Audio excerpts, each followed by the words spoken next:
কয়েকদিন আগে হঠাৎ করে আমাদের বিরিয়ানি খাওয়ার খুব ইচ্ছে হলো।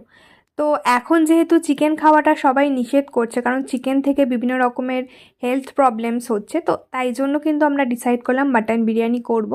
তো সেই অনুযায়ী কিন্তু আমরা বাজার থেকে মাটন কিনে এনে বিরিয়ানি প্রিপারেশন স্টার্ট করে দিলাম। অ্যাট ফার্স্ট মাটনটাকে ভালো করে প্রেশার কুকারে সিদ্ধ করে আমরা কিন্তু মশলার প্রিপারেশনটা করে নিচ্ছিলাম, অর্থাৎ পেঁয়াজ, রসুন, আদা সমস্ত কিছু কিন্তু একটা মিক্সিংয়ে ভালো করে পেস্ট করে নিচ্ছি। আর এই যে আমাদের মশলা কিন্তু রেডি হয়ে গেছে, and this is how it looks. তারপরে আমরা আলুগুলোকে তুলে নিলাম। তারপরে কিন্তু আমরা যেটা করলাম, এই যে পেঁয়াজগুলো দেখছো না, এগুলো কিন্তু বেরেস্তার জন্য ভাজা। এগুলোকে ভালো করে লাল লাল করে ভেজে কিন্তু আমরা তুলে নিলাম। তারপরে একটা কড়াইতে একটু তেজপাতা ফোড়ন দিয়ে তারপরে কিন্তু আমরা আমাদের যে মিক্সারের যে মশলাটা ছিল সেটা কিন্তু কড়াইতে দিয়ে দিলাম কষানোর জন্য। তারপর আমরা এর মধ্যে দিয়ে দিলাম মাটনটা, যেই মাটনটা আমরা সিদ্ধ করে রেখেছিলাম, আর তারপরে দিয়ে দিলাম একটুখানি বিরিয়ানির মশলা। তারপরে একটা পাত্রের মধ্যে একটু ঘি ব্রাশ করে তার মধ্যে কিন্তু আমরা দিয়ে দিলাম আমাদের বিরিয়ানি সেদ্ধ করা চাল।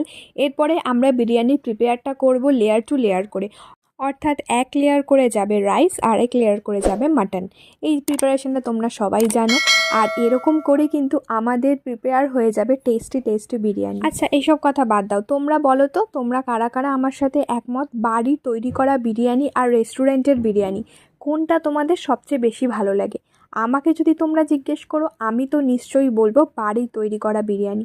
তার সাথে কিন্তু কোনো দাদা বৌদি বলো, দি বাপি বলো, কোনো রেস্টুরেন্টের বিরিয়ানি কিন্তু তার ধারে কাছেও যায় না। লেয়ার করার সময় কিন্তু আমাদের একটা লেয়ারের উপর দিয়ে দিতে হবে আবারও বিরিয়ানি মশলা, আর তারপরে দিয়ে দিতে হবে একটু দুধ, দেন একটু গোলাপ জল, তারপরে কেওড়ার জল, আর দিয়ে দিতে হবে একটুখানি মিঠা আতর। আমরা যেহেতু বাড়িতে বানিয়েছিলাম বিরিয়ানিটা, তাই জন্য কিন্তু আমরা সমস্ত কিছুই অনেক কম কম পরিমাণ ইউজ করেছি।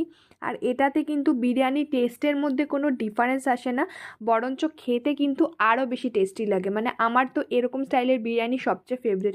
আর বাড়িতে মা যবে থেকে বিরিয়ানি বানানো স্টার্ট করেছে তবে থেকে কিন্তু আমার আর বাইরের বিরিয়ানি একদমই ভালো লাগে না।